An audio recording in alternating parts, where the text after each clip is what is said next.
قال رسول الله صلى الله عليه وسلم يا غلام سم الله وكل بيمينك وكل مما يليك رواه البخاري.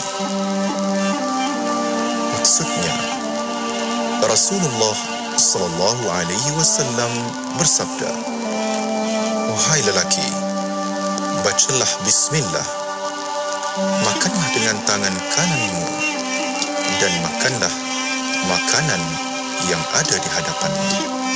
Riwayat Al-Bukhari.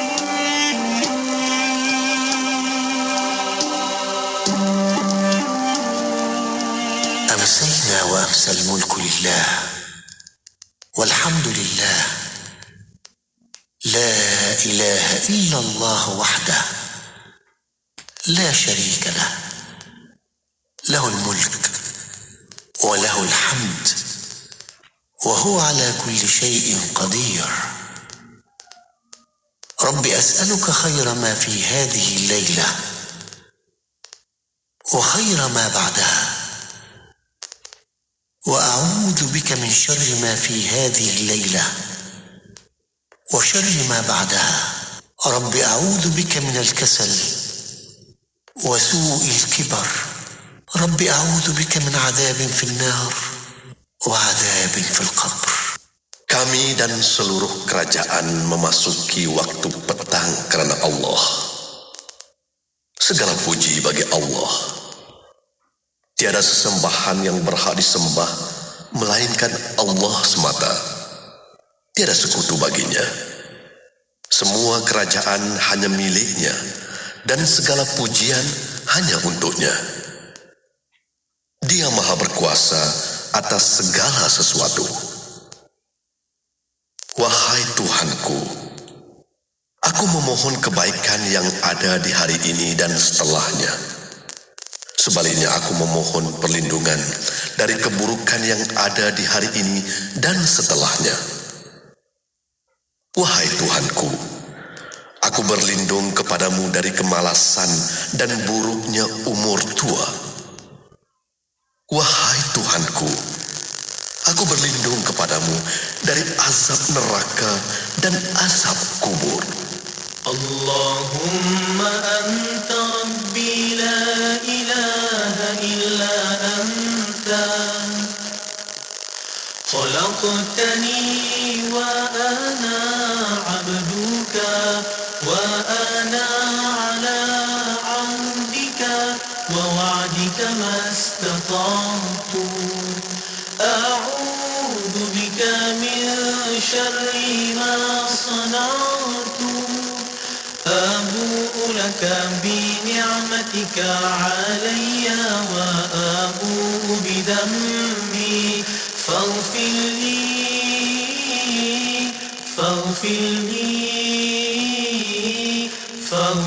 لي فإنه لا يغفر الذنوب إلا أنت. Ya Allah, Engkau Tuhanku, tiada Tuhan selain Engkau. Engkau ciptakan aku dan aku hamba-Mu, dan aku berada dalam janji-Mu menurut kemampuanku. Aku berlindung denganmu daripada kejahatan yang kulakukan. Aku sedari nikmat-Mu padaku.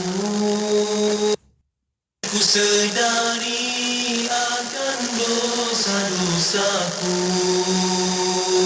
Ampuni aku, ampuni aku, ampuni aku, kerana sesungguhnya tiada yang dapat mengampunkan dosa kecuali Engkau. Kita terus berdoa kerana doa itulah takarrub seorang hamba kepada Allah. Ya, sebab Kalau kita tengok doa ya, sebab doa ni maknanya minta pada siapa? Minta pada Allah. Dan kita minta Allah perkenankan apa yang kita minta, itulah takarrub kita pada Allah. Ya, seorang hamba bila dia tidak berdoa dan dia tak nak minta pada Allah, itulah jauhnya dia dengan Allah Subhanahu Wa Taala. Allah berbeza dengan kita. Kita rimas kalau orang mula minta derma, minta tolong Allah sekali dua tak apa, tapi banyak kali mula rasa rimas. Kita tak suka orang minta sebab kita sama-sama fakir. Yang fakir minta pada fakir. Tetapi Allah menjadikan doa itu takarrub. Bila kita minta pada Allah, itulah takarruban kita, penghampiran kita pada Allah. Dan apatah lagi bila kita menyebut nama Allah dalam doa kita. Tawaran pakej periklanan istimewa. Apa tu? Tawaran pakej periklanan istimewa. Apa tu? Tawaran pakej periklanan istimewa. 3 kali baru nak dengar. 3 kali ulang tu. Sempena ulang tahun IKIM yang ke-30, IKIM menawarkan pakej berganda sehingga 3 kali ganda kepada para pengiklan IKIM. Hubungi kami segera di talian 017-345-2564 atau 012-686-9236. Tawaran dalam tempoh yang terhad sehingga 30 April 2022 sahaja. Jimat berganda-ganda. Sedekah merupakan amalan yang paling dituntut dalam Islam. Ayuh kita berinfak melalui kempen infak Telaga Kemboja oleh Pertubuhan Ar-Rasyid. Pertubuhan ini telah berjaya membantu ramai umat Islam di Kemboja yang tiada akses air bersih. Mereka sangat memerlukan bantuan anda. Bantulah menyumbang di www.infaktelagaarrasyid.com. Saya ulang, di www.infaktelagaarrasyid.com. InsyaAllah pahala dan rezeki yang berkekalan menanti anda kelak. Calon-calon bagi kategori artis duo berkumpulan pilihan. Darwish featuring Faiz. Wahai kawan carilah Fazli Faiz featuring Malik Suhaimi. andai nanti aku diulang Ustaz Tiga Beradik. muridmu. Telitikanlah katakullah. Intim.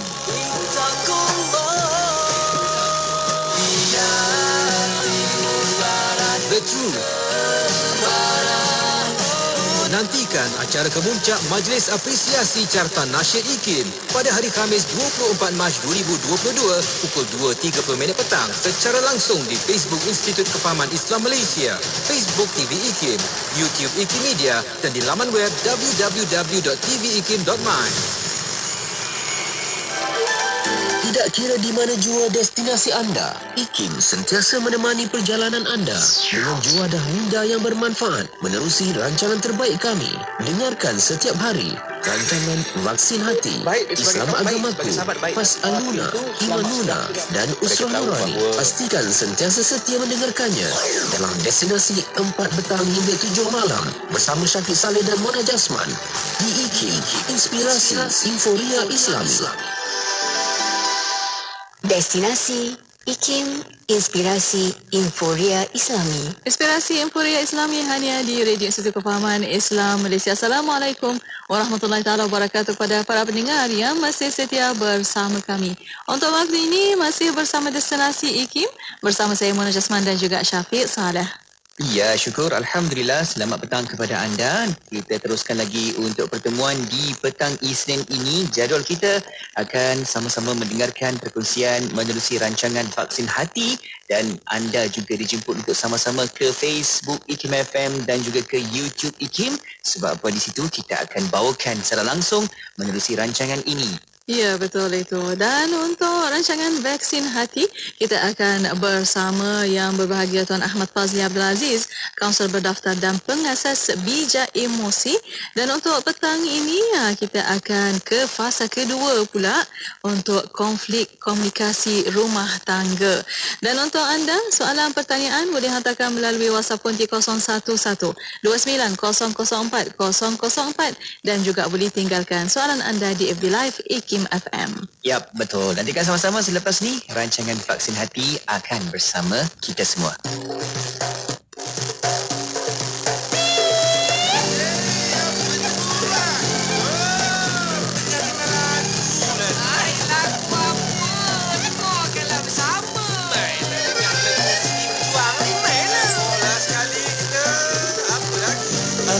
lagu tingkah bersatu, kulit rebana dipukul sama, baru tahu adat Melayu, berhibur bersuka sampai ke tua, bukan mahu lidah bertagi, tidaklah pula meleh dan sasa, telajak perahu boleh kembali, telajak kata rosak binasa.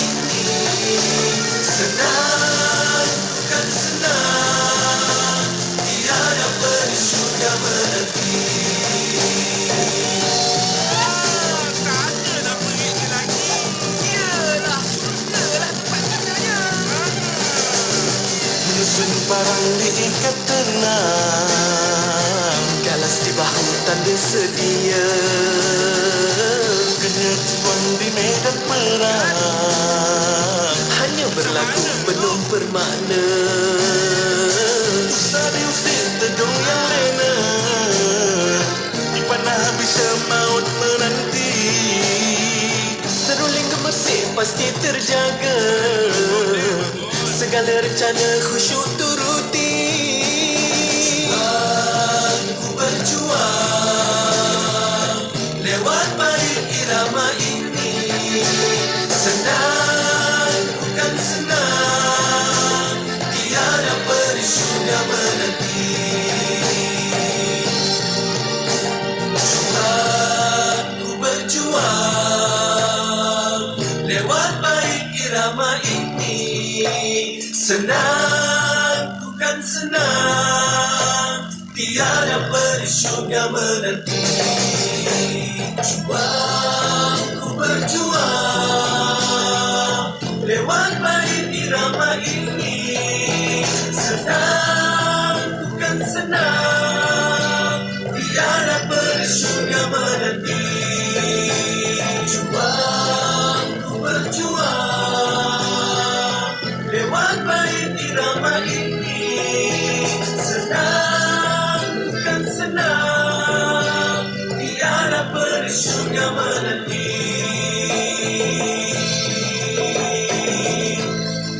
Bulan Ramadan mengajar kita erti persaudaraan. Ketika ini, rakyat Palestin, Syria dan Yaman tiada bekalan yang cukup, hidup dalam keadaan yang amat sukar. Alangkah indah jika kesusahan mereka dapat kita ringankan bersama dan merebut pahala yang berganda. Ayuh bersama kita raikan kemeriahan Ramadan melalui kempen Ramadan Bersama, anjuran Aman Palestin. Layari www.jommenyumbang.com. Bangkit, berjuang bersama. Dua. Sekejap. Ini. Kalau beli barang mesti dua. Kasut dua, baju dua. Semualah dua. Sekarang dia tengah kembangkan lagi perniagaan. Nak beriklan pun pilih dua. Iklan di radio dan media sosial. Apa tunggu lagi? Inilah masanya. Promosikan perniagaan anda di platform media sosial dan radio IKIM dengan pakej yang sangat berbaloi. Hubungi 017-345-2564 atau 012-686-9236 hari ini. Tarikh tutup permohonan iklan pada 16 hari bulan setiap bulan. Dah solat? Dah, Mak. Apa, Sah? Tadi bukan main lawa lagi dengan lipstiknya, dengan foundationnya. Dah bersih saya cuci, Mak. Apa, Sah? Cepatnya. Jangan buat main-main lah. Tak sah wuduk nanti. Mak, Sah kan pakai Nuraisa. Nuraisa ni kan kosmetik mesra wuduk. Senang nak bersihkan dan nak tanggalkan. Apa, Sah? Nuraisa lah, Mak. Nuraisa. Kosmetik mesra wuduk Nuraisa. Buat orang-orang Sarawak, jangan lupa dengarkan radio IKIM di 93.7 FM di Kuching, Sarawak. IKIM, Inspirasi Inforia Islami.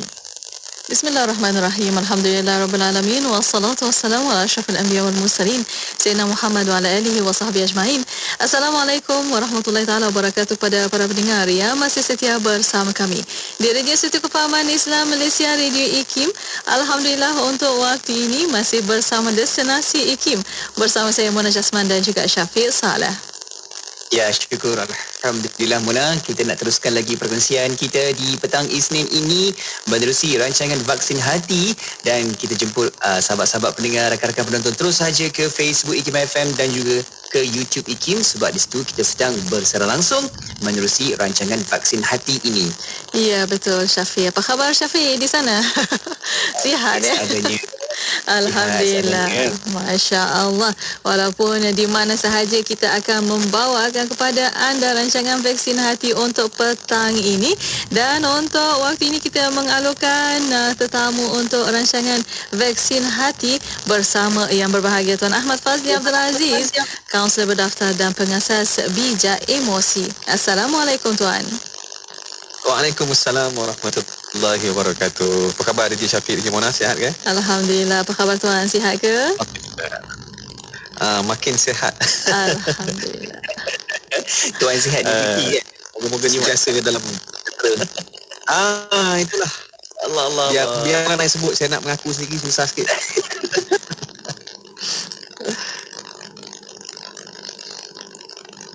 Okey.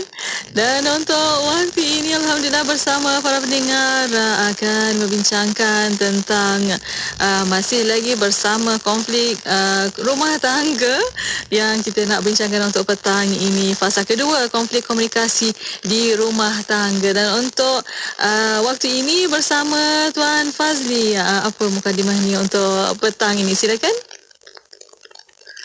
Baik, bismillahirrahmanirrahim. Assalamualaikum warahmatullahi wabarakatuh. Alhamdulillah rabbil alamin, wassalatu wassalamu ala asyrafil anbiya'i wal mursalin wa ala alihi wa sahbihi ajma'in. Subhanaka la ilma lana illa ma 'allamtana innaka antal alimul hakim, wa la haula wa la quwata illa billahil aliyyil azim. Rabbi shrah li sadri wa yassir li amri wahlul 'uqdatam min lisani yafqahu qawli. Allahumma aftah alina hikmatak wa anshur alina min khazain rahmatika ya arhamar rahimin. Amin ya rabbal alamin. Sekali lagi terima kasih kepada DJ Syafiq, DJ Mona, dan juga kepada semua pendengar dan juga penonton yang menonton di Facebook segmen Vaksin Hati. Untuk edisi hari ini, insya-Allah kita masih lagi membincangkan fasa yang kedua. Kalau anda masih ingat, sebenarnya tahun ini saya memfokuskan 7 fasa rumah tangga, yang mana bermula daripada awal perkahwinan, apa yang akan berlaku dalam fasa-fasa ini. Dan kita masih lagi berada dalam fasa yang kedua. Fasa pertama berkaitan dengan honeymoon. Saya suka ulang benda ni. Berkaitan dengan honeymoon, iaitu masih lagi bulan madu, masih lagi bercinta. Mungkin di awal perkahwinan, mungkin sebelum kahwin, di awal perkahwinan.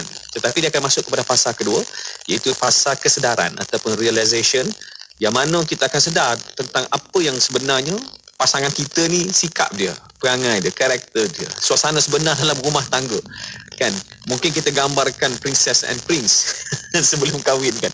Tapi bila duduk dalam satu rumah, ya Allah, baru sedarlah perangai sebenar kan. Suami dulu sebelum kahwin, memang kalau setiap kali jumpa kan, bakal suami tu kan, ya Allah, bertai, kot baju dalam, ya Allah, bersih, cantik. Kalau seluar tu, dia punya line tu, kalau kena kita berdarah tangan. Kan, nak ceritanya begitu tersusun. Rupanya bila lepas kahwin, ya Allah, pakai kain pelikat je, itu pun lipat-lipat sangat, gulung-gulung kat dada. Kan? Maknanya itu pakaian rasmi dia. Kan? Jadi itulah sebenarnya fasa kedua, fasa kita menyedari. Cuma akan timbul banyak konflik pada fasa ini. Jadi kita dah bincang sebelum ini pelbagai konflik yang timbul, antaranya adalah hubungan intim dalam rumah tangga. Kita bincang tentang expectation yang berbeza. Dan hari ini kita nak bincang tentang apa? Kita nak cerita tentang antara benda yang paling penting juga dalam rumah tangga. Benda ni sangat penting, iaitu komunikasi. Konflik komunikasi dalam rumah tangga. Sebab apa?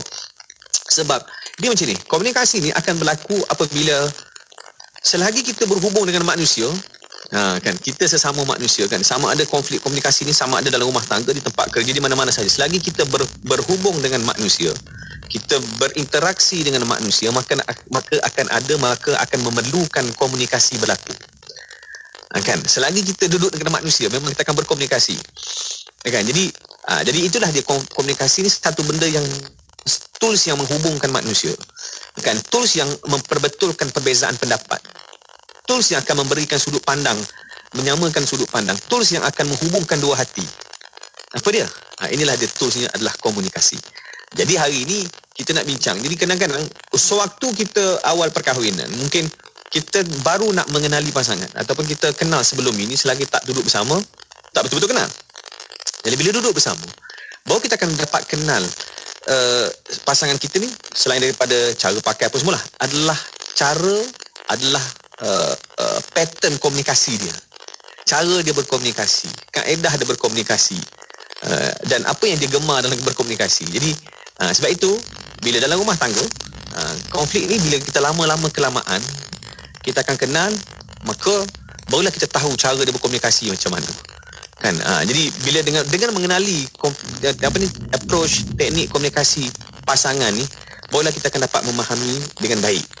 Sebab itu komunikasi ni sangat-sangat penting. Kalau anda tengok mana-mana tulisan, mana-mana buku, dia akan sentuh juga tentang teknik komunikasi. Sebab apa? Sebab itulah, selagi kita dengan manusia, maka kita kena berhubung, maka cara hubungannya tools dia apa dia? Adalah komunikasi. Jadi hari ni kita akan tengok sebenarnya kenapa timbul masalah dalam komunikasi. Apakah sebenarnya yang menyebabkan kita bermasalah dalam berkomunikasi? Kan?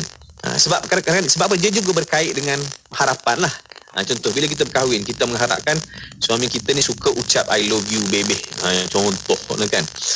I love you, saya suka awak kan. Suka.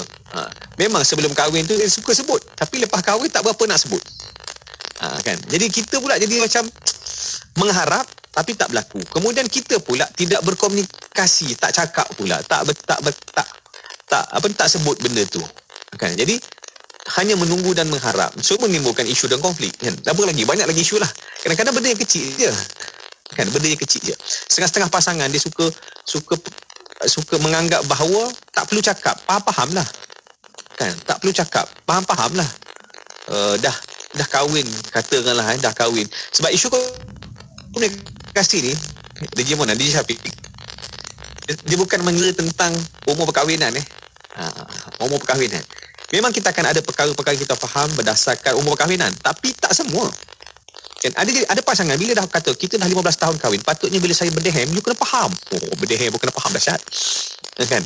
Bila saya sebut macam ni, saya sebut kata contoh, sedapnya teh ais. Maknanya saya naklah tu. Kan? Awak kena faham-faham lah, buatkanlah. Benda dia tak sama, setiap orang tak sama dan tak akan berlaku. Berlaku mungkin kepada pasangan-pasangan tertentu. Jadi sebab itu kita kena betulkan ni. Okay. Jadi hari ni kita akan bincang tentang halangan dalam komunikasi. Okay. Sebelum kita cerita pasal halangan, kita kena faham macam ni. Komunikasi ni apakah benda sebenarnya komunikasi ni? Kan? Komunikasi ni apa benda? Okay. Komunikasi ni, ini macam kelas komunikasi ni, tapi tak apalah. Penting untuk kita faham konsep. Sebab pada saya sekarang kan, ada orang bila kita sebut tentang komunikasi ni, dia tak faham apa makna komunikasi itu sendiri. Komunikasi ni sebenarnya proses dia begini. Kan? Dia adalah proses menyampaikan mesej. Dia sebenarnya menyampaikan mesej daripada penyampai kepada penerima. Maknanya dia akan ada 3 komponen. Penyampai, ini asas, teknik asas. Maknanya proses asas. Penyampai, penerima dan mesej. Okey, apa yang penting dalam komunikasi ni? Yang penting dalam komunikasi ni adalah menyampaikan mesej. Menyampaikan mesej. Maknanya bila kita sebut sesuatu, benda tu sampai kepada orang tu. Kan? Kita sebut kat isteri kita, mesej tu sampai. Maka itulah komunikasi berlaku lah. Tapi kalau tak sampai, contoh isteri kita tak ada, isteri kita dekat luar, kita bercakap dengan seorang-seorang, kita anggap kita bercakap dengan isteri kita, tapi kita menghadap dinding, maka tak berlaku lah komunikasi. Kan? Okey. So, apa yang paling penting dalam komunikasi? Yang paling penting dalam komunikasi adalah apabila mesej tu sampai. So maknanya sebenarnya bila kita bincang pasal komunikasi, kita kena pastikan mesej kita sampai. Jadi macam mana nak pastikan mesej sampai? Betulkan cara. Kan ada orang dia tak kira, yang penting aku nak cakap. Sampai tak sampai lantak. Ini masalah. Kan? Ini saya belum cerita pasal ni, nak bincang dengan pasangan, berbincang isu-isu masalah ni kan. Kadang-kadang saya banyak nak tegur abang. Kita kadang-kadang nak tegur, cara tegur pun dah salah. Permulaan nak tegur pun dah salah. Niat nak tegur tu dah salah dah. Jadi adakah dia akan menghasilkan satu perbincangan yang baik? Itu yang masalahnya. Jadi sebab itu bila berbalik, walaupun Syafiq dah anggut-anggut, so berhenti, saya nak habiskan sedikit. Kan? So maknanya sekarang bila kita nak sampaikan sesuatu, niat di hati kita adalah bagaimana cara terbaik untuk sampaikan pada pasangan. Itu penting. Wallahu a'lam. Dah tarik Emirates dulu. Ya, Alhamdulillah. Terima kasih Tuan Fazli atas perbincangan dan mukadimahnya untuk pagi ini. Dan untuk anda, insya-Allah ada soalan pertanyaan, boleh hantarkan soalan anda melalui WhatsApp konti 0112900404 dan juga boleh tinggalkan soalan anda di FB Live IKIM FM, di YouTube IKIM Media. Dan untuk waktu ini kita berehat seketika, kembali selepas ini. Terus setia bersama kami hanya di Destinasi IKIM. إلهي سلم الأمة يا الله من الآفات والنقمة يا الله ومن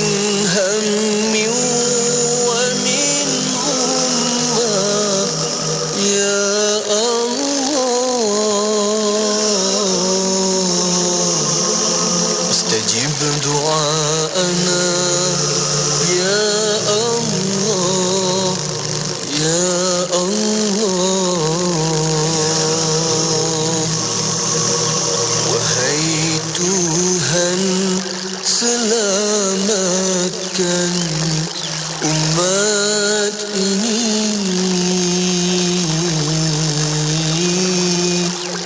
dari kecelakaan dan segala kecelaan, dari kebimbangan dan keluh kesah ya Allah, perkenankan doa kami ya Allah. Ilahi salimil ummah ya Allah minal afati wan niqmah ya Allah wa min hammi wa min ummah ya Allah istajib du'aana ya Allah ya Allah istajib du'aana ya Allah ya Allah.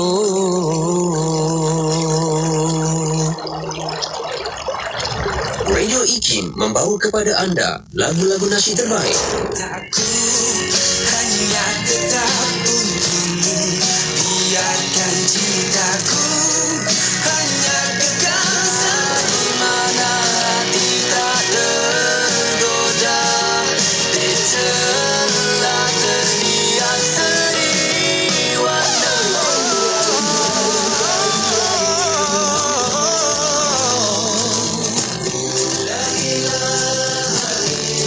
IKIM memberi anda lagu-lagu nasyid yang mengusik jiwa. IKIM, inspirasi euforia Islami.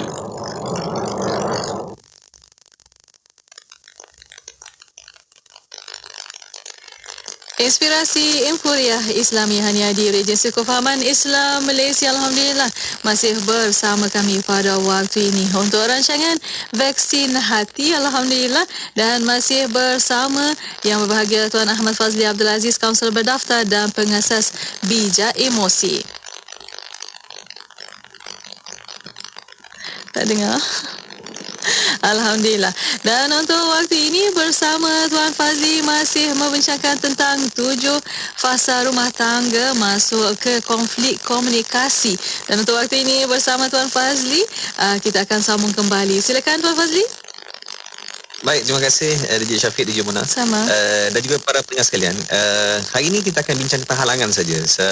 Dan insya-Allah kita akan ada beberapa siri bincang pasal komunikasi, termasuklah di hujung nanti kita akan bincang tentang berkenaan dengan, bukan hari inilah, tapi di hujung serinya, kita akan bincang tentang bagaimana cara menegur pasangan. Sebab saya rasa ini antara isu yang besar, dan saya pun tengah tulis tentang e-book ini, e-book berkenaan dengan seni berbincang. Sebab berbincang ni ada seni dia, komunikasi ni ada seni dia. Sebab tu kalau kita tengok ada orang-orang dengan kata-kata dia boleh membugar emosi orang lain, dengan kata-kata dia boleh menimbulkan perasaan cinta dan sayang dari orang lain, pasangan dia kan. Ada orang yang kata-katanya menyebabkan orang rasa secure, rasa tenang, rasa bahagia hanya dengan kata-kata.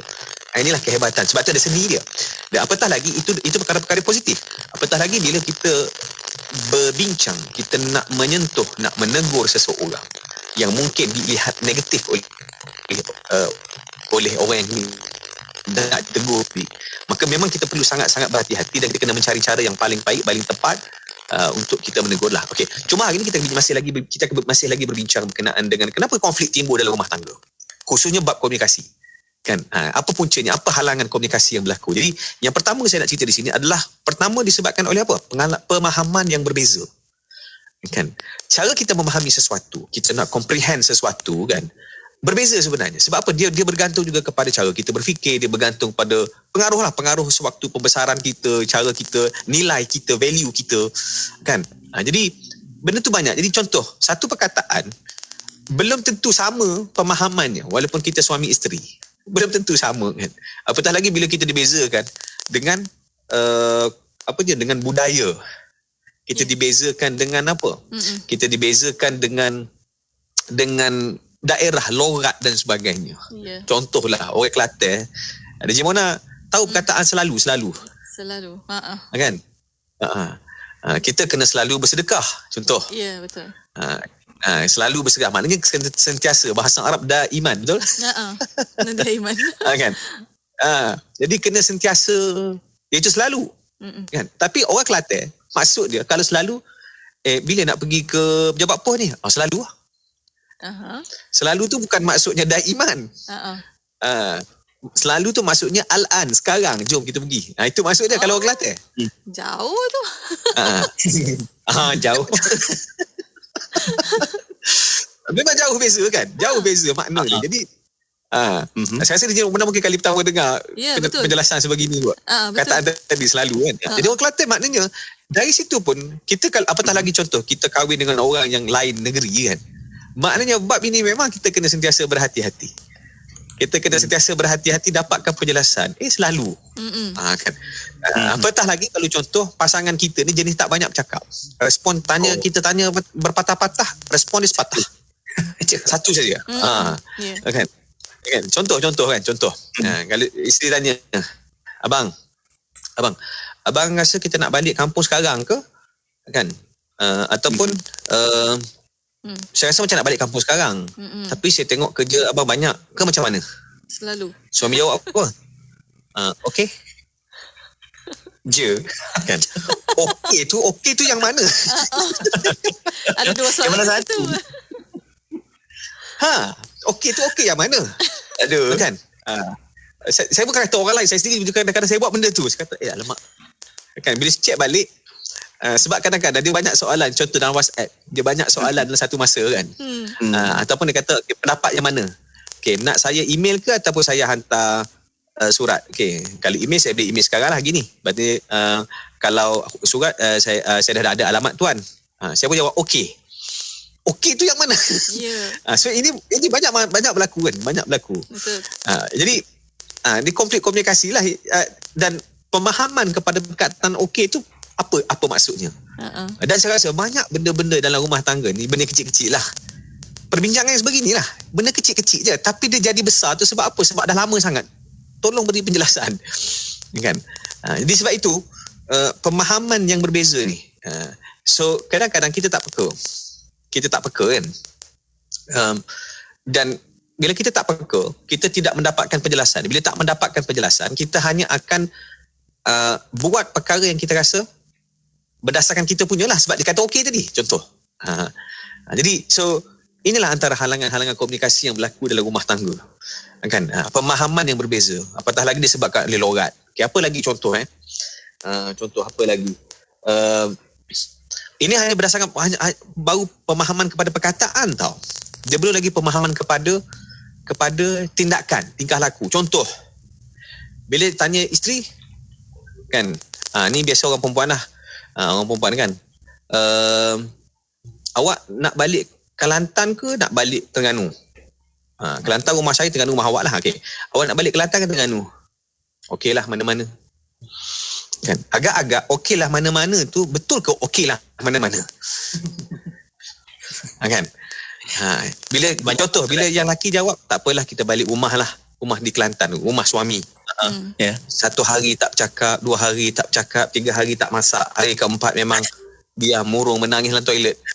So kan? Jadi maknanya dia tidak menggambarkan tu. Jadi bila dia sebut okey mana-mana, apa yang suami faham? Okey lah mana-mana lah kan?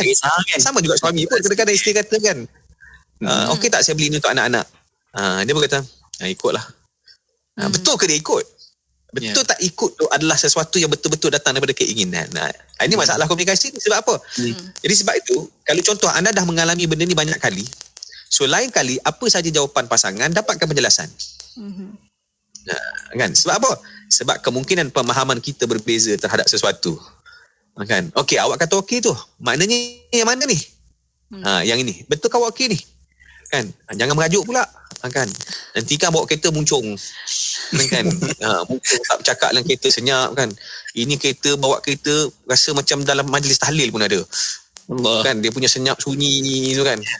Jadi nak kena dibetulkan. Okey, itu halangan yang pertama. Yang kedua adalah apa halangan yang biasa berlaku dalam komunikasi rumah tangga ni juga adalah kerana maklumat yang tidak mencukupi. Kan? Berlaku masalah ni. Kenapa? Kerana maklumat tak cukup. Ya. Kan? Contoh lah, simple. Abang, mau beli beras bang? Berapa? Ikut abang lah. Berapa kilo? Ikut abang lah. So maklumat yang dapat tak cukup. So bila beli yang 5 kilo, sedangkan isteri kata berapa tu ikut tu adalah 10 kilo. Jadi bila dah beli 5 kilo, takkanlah pergi jauh-jauh beli yang 5 kilo je. Lah tadi cakap. Kan? So maklumat yang tidak mencukupi. Kan? Dan sebenarnya isu tentang maklumat tak cukup ni banyak masalah. Sebab apa? Kita susah nak buat keputusan. Susah nak buat keputusan bila maklumat tak cukup. Kan? Bang, kita nak hantar anak sekolah ni, nak sekolah kat mana? Nak buat keputusan. Kan? Awak rasa macam mana? Tengoklah result. Kan, tengok result ni mana boleh pergi. Kan? Nampak tak? Maknanya bila ada maklumat mencukupi, kan, apa yang layak, apa yang boleh, apa kriteria nak masuk sini, boleh tak mohon tarikh tutup ada lagi ke tak, apa semua, baru senang buat keputusan. Tapi bila tak cukup benda tu, kan, contoh isteri tahu suami sibuk, sangat sibuk, isteri suruh di rumah. Jadi bila tanya, bekalkanlah maklumat.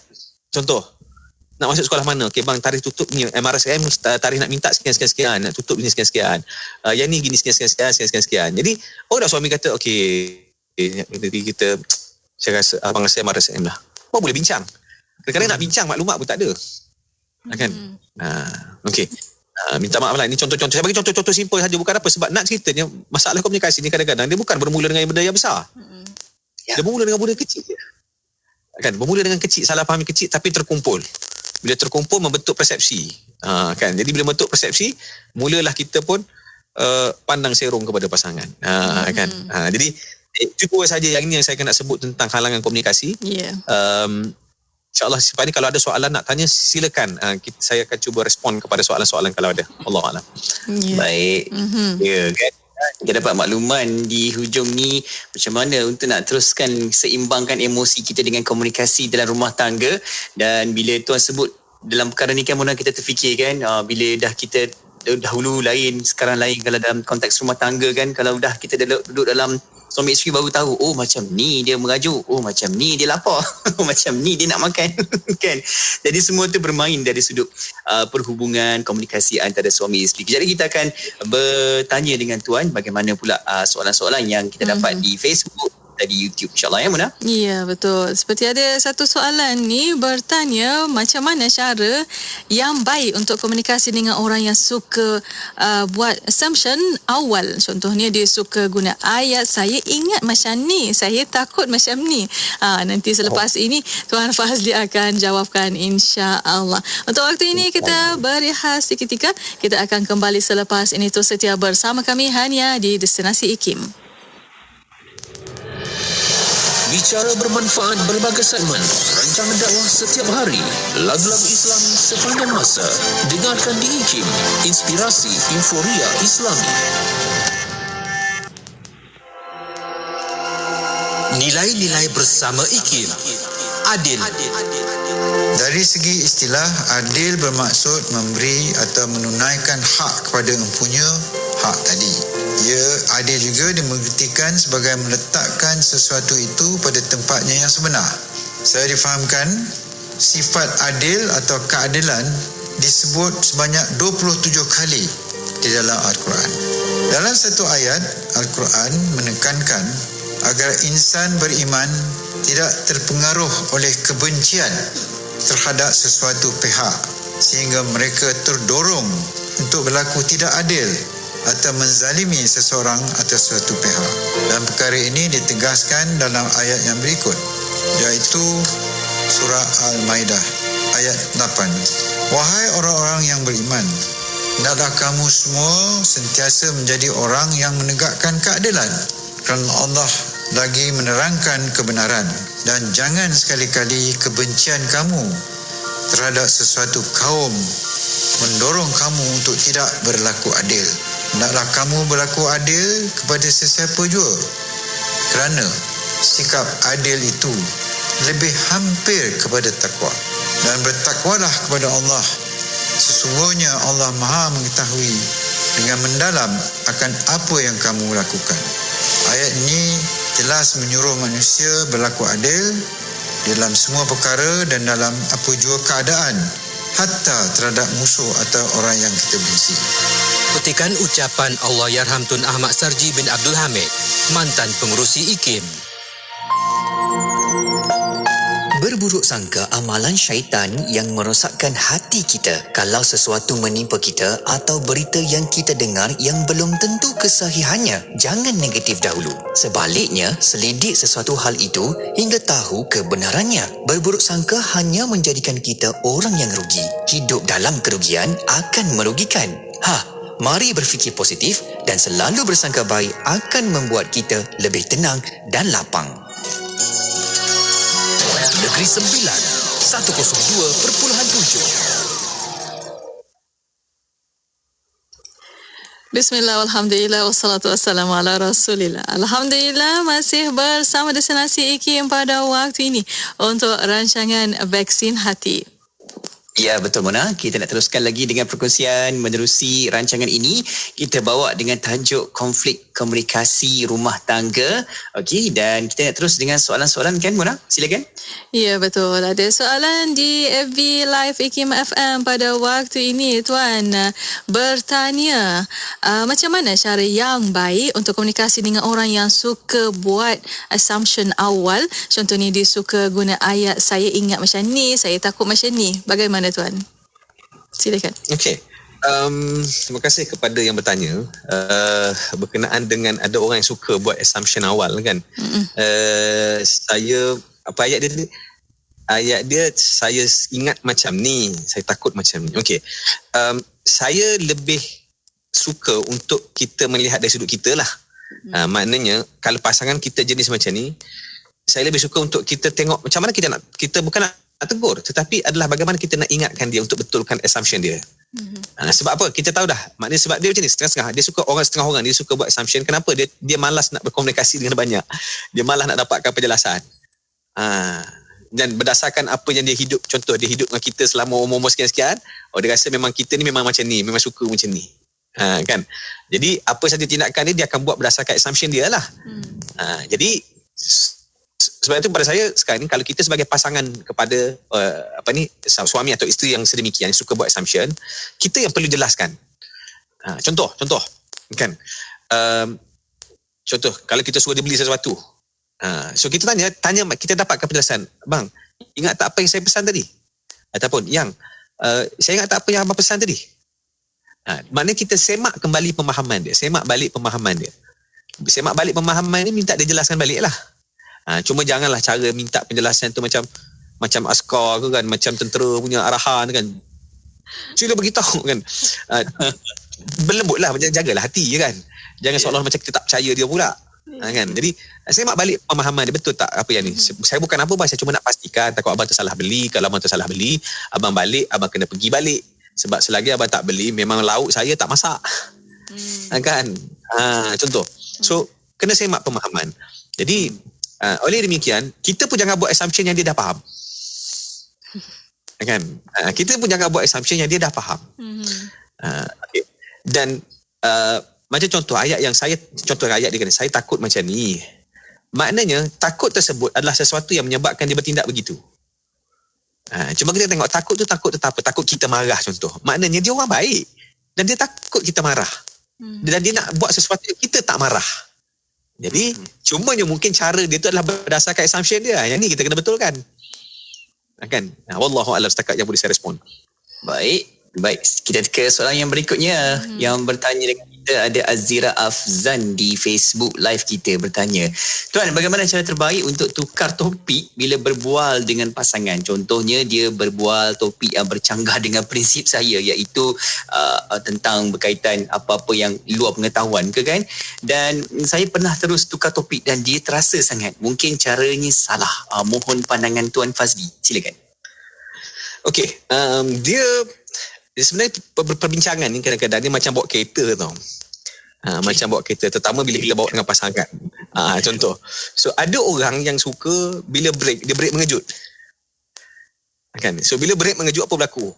Semua orang tersentak lah dalam tu kan. Habis yang tengah makan tu, kalau tengah makan atau habis melambung terpelanting habis lah. Kan? Okay. Ada orang dia break perlahan-lahan. Dia nak break. Tapi ada orang dia U-turn. Dia nak U-turn tu, dia ambil lajak, pastikan selamat buat U-turn. So sebenarnya dalam perbincangan pun macam tu juga sebenarnya. Kan, dalam contoh ada topik yang kita tak selesa dan tak kena, bahkan mungkin bertentangan dengan prinsip kita. Ada orang secara spontan, maaf saya tak setuju. Ini saya rasa tak perlu bincang benda ni. Contoh, bila tidak akan macam tu, apa akan berlaku pada pasangan? Sebab dia berbeza dalam urusan kerja, dalam organisasi komunikasi kerja lain. Komunikasi kerja kita profesional lah, tapi dalam rumah tangga dia ada elemen perasaan, emosi, sayang. Dia ada elemen jaga hati, dia ada elemen membahagiakan pasangan. Jadi adakah boleh mengguris? Tambah-tambah lagi contoh isteri yang pula kata, abang tak patut cakap macam ni. Abang berdosa tau, abang ahli neraka. Contoh. Bila sebut benda tu contoh. Kan, terkejutlah dia. Okay. So bagaimana cara? Jadi ada orang yang dia layan, tetapi dia tidak menyambung perbincangan. Dia meredakan. Sebab ataupun komunikasi, kita akan makin bersemangat bila orang respon. Betul tak? Bila orang respon, kita makin bersetuju. Bila orang setuju dengan apa kita cakap, makin kita semangat. Makin kita rasa kita makin bijak. Kita makin rasa kita nak banyak lagi benda kita nak cakap kan. Tapi bila kita contoh, cara kita nak elak daripada berbincang dengan topik tersebut adalah kita layan, okey, baik. Usah di-trigger lagi. Okey, saya setuju. Dah. Tapi ada kata, Cik Fazli, takkan nak setuju benda yang berlandaskan prinsip. Boleh setuju pada masa ini, tapi boleh bantah pada masa lain. Kan? Sebab tu pada pasal komunikasi ni memang kena kenal pasangan. Kita kena kenal pasangan kita very specific dengan dia. Apa yang dia suka, apa yang dia tak suka. Kan? Ada orang, cara dia bantah, cara dia tak bersetuju dengan cara yang sangat kita kata sangat halus, lembut tapi menyengat. Kadang-kadang dia tak bersetuju dengan apa? Dengan soalan. Kan? Jadi abang rasa kalau macam ni, adakah keadaan akan bertambah baik kalau begini keadaannya? Contoh. Kan? Begini keadaannya, abang rasa akan tambah baik tak? Jadi mungkin dia akan jawab, tetapi adakah dia jawab tu tandanya dia akan tak setuju dengan kita? Belum tentu. Kadang-kadang orang ni kita masih sembang, kita bantai-bantai belakang dia termenung fikir betul juga. So pada saya itulah maknanya, mana lebih penting nak bergaduh pasal prinsip ataupun kita relax dan bertenang tetapi prinsip kita masih terjaga, pasangan kita juga boleh memahami kita dengan lebih baik. Wallahu alam.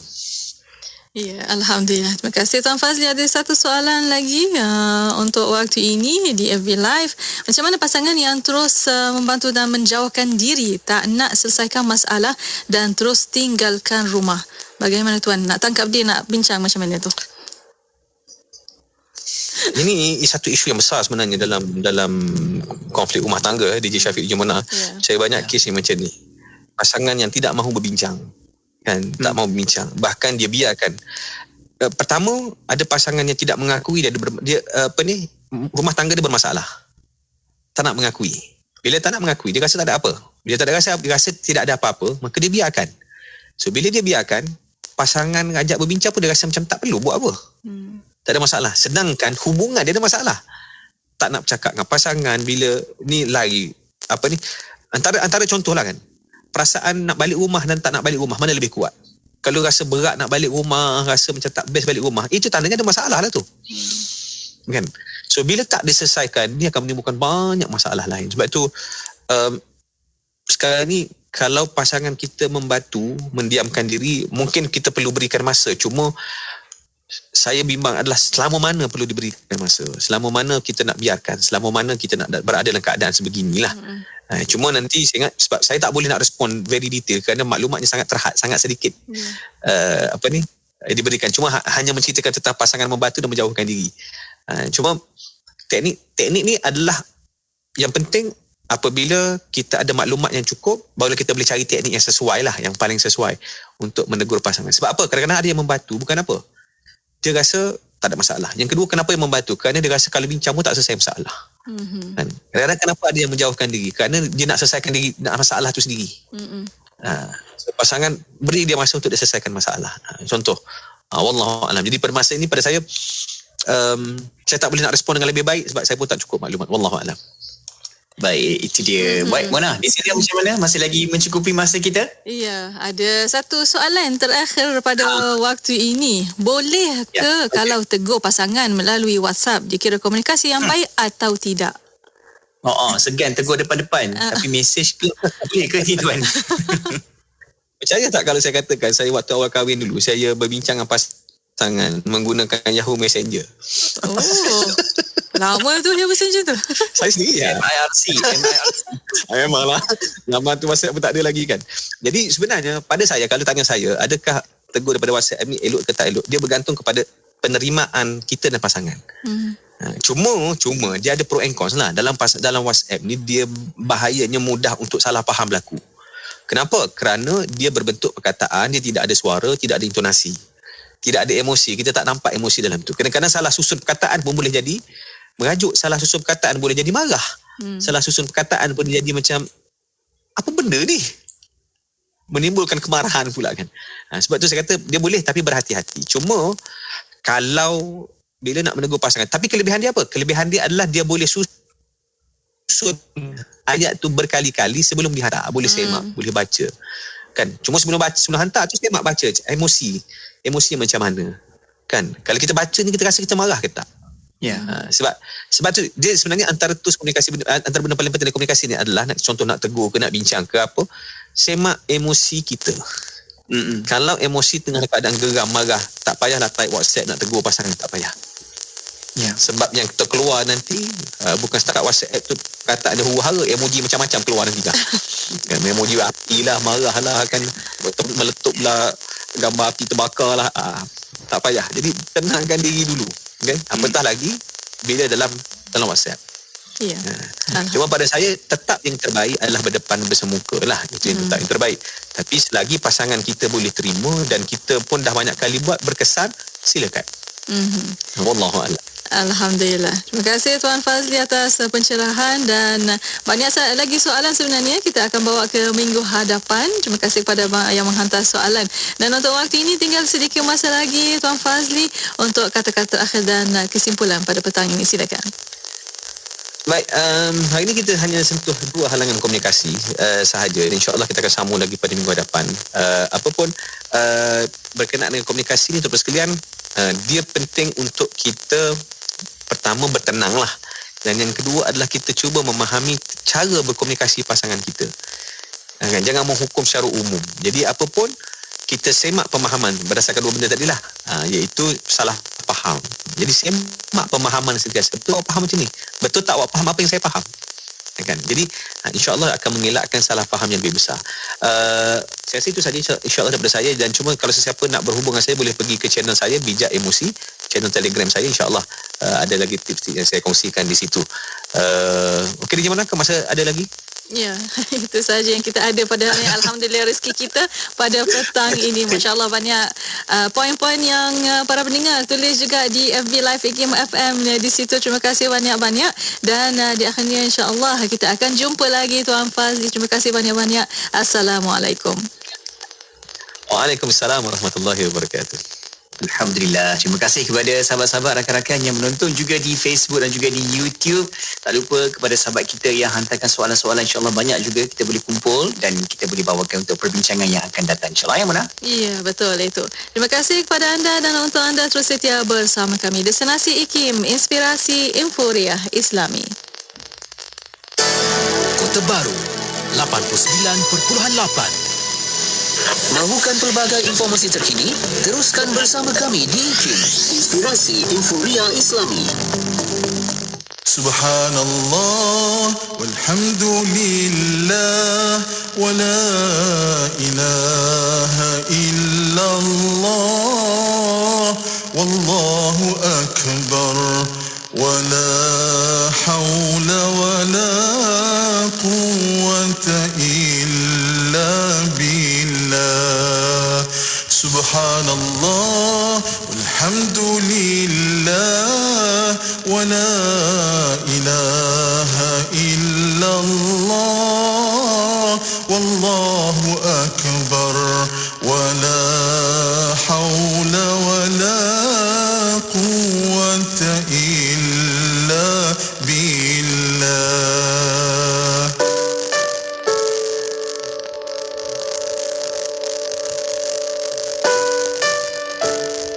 Ketahuilah bahawa indah itu segala-galanya. Kalau baik belum tentu indah. Akan tapi kalau sudah namanya indah, ini adalah indah. Kebahagiaan yang indah. Kebahagiaan yang sesungguhnya adalah di dalam hati seorang hamba. Dan jika ternyata seorang hamba diberi oleh Allah harta melimpah, kalau hati tertata akan bahagia. Begitu sebaliknya jika hati itu tidak tertata, biarpun harta melimpah akan merasakan gundah gulana, gelisah dan susah. Begitu sebaliknya, ada seseorang yang tidak diberi oleh Allah harta melimpah. Hidup hanya kerja sehari, makan sehari. Akan tapi kita temukan hidupnya penuh dengan candaria, tersenyum, dengan kegembiraan. Maka hendaknya siapapun yang mencari kebahagiaan, jangan lupa tempatnya adalah di dalam hatimu sendiri. Biarpun itu orang yang sangat baik kepada kita, kalau di saat kita punya kebencian kepada orang tersebut, maka orang itu pun menjadi tidak nyaman bagi kita. Duduk dengan orang yang tidak kita cintai menyusahkan, bikin kita keringatan karena hati kotor. Akan tapi jika kita mencintai, subhanallah, sampai dikatakan bahwasanya dalam suasana yang saling mencintai tidak ada tempat sempit. Akan tapi di saat orang saling membenci dan hilang rasa cinta dan kasih, biarpun tempat itu luas, akan tapi seperti sempit. Kelihatan di ujung sana sudah merasa tidak nyaman. Siapa lagi dia itu? Kenapa harus ada di sini? Maka dari itu, untuk menggapai keindahan dan kebahagiaan yang sesungguhnya, ayo kita menata hati kita. Mencintai Nabi SAW bukan seperti mencintai anak-anak dan juga ibu bapa kita. Kerana dia memerlukan kepada ilmu. Ilmu apa? Ilmu untuk kita mengenal Nabi. Apabila dah kenal, barulah hadir perasaan yang disebutkan sebagai mahabbah. Perasaan yang disebutkan sebagai kasih dan juga sayang kepada Nabi. Jadi mengenal Nabi memerlukan kepada ilmu. Inspirasi Inforia Islami. Semuanya di IKIM. Pengumuman azan maghrib ini dibawakan khas oleh Yayasan Izi Prihatin. Santuni anak yatim di bulan yang mulia ini melalui program Kita Kongsi Ramadan. Layari kongsiramadan.com.